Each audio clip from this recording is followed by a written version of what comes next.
Mama dyan. Mama dyan.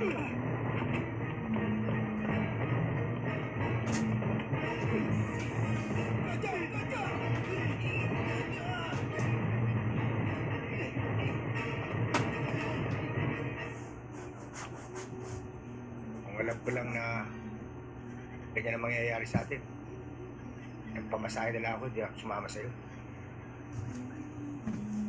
Ano yun? Pasensya ka na, pare. Na guys. Dito, dali na. Dali na. Wala ka pa kasing anak kaya. Hindi mo pa alam ang damdamin ng isa. Uy. Ando na ako. Pero si Vito eh. Si Vito ang binangga natin. Ha? May ngipin ka na mga lumabas, oh. Alam mo naman yun eh. Ang influensya nun sa mga pulis.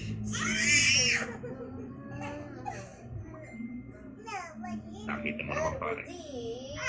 Sinampal ako. Ano yan? Saan galing yan? Kaya nga, pumasok na ako dahil din sa pag-iisip. Nagdulbong na yung mga tali natin ngayon, guys. Kaya wala nang gana magpalipan. Sobrang init. O paano ngayon yan? Saan mo hahanapin yung anak Ano? mo? Nasa tapay-tapay? Ang palatandaan mo lang eh yung Tapay-tapay? balat na kasi laki ng push na nakalagay doon sa maselang bahagi ng katawan niya.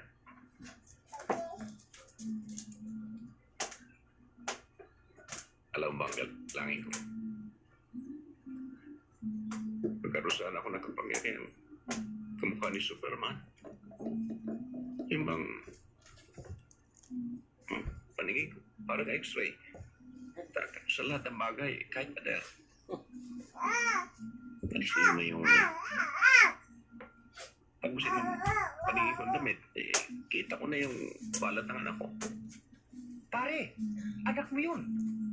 Eh di nakita mo yung hindi mo dapat makita. Di siyempre, iwasan ko na yung maselang bahagi ng katawan ng anak ko. Eh puro kakalokohan eh. Wala ka lang po. Pagdasal mo na lang na baka sakaling magkatakpo rin yung landas nyo. Ano ka nagro-rush niya? Si Gojo?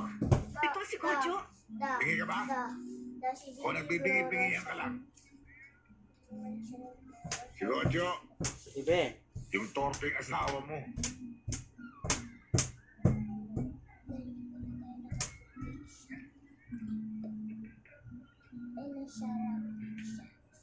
Ako na.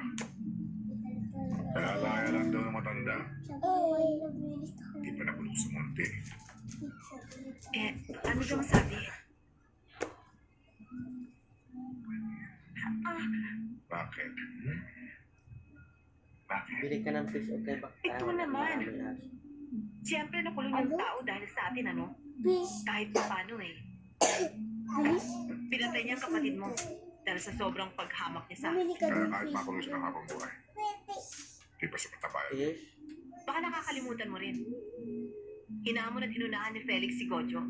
Trinidor.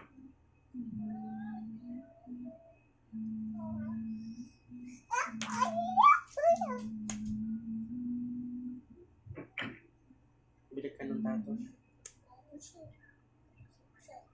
Yung malapad. Di tatay. Mahal na mahal ni Gojo si Jessica.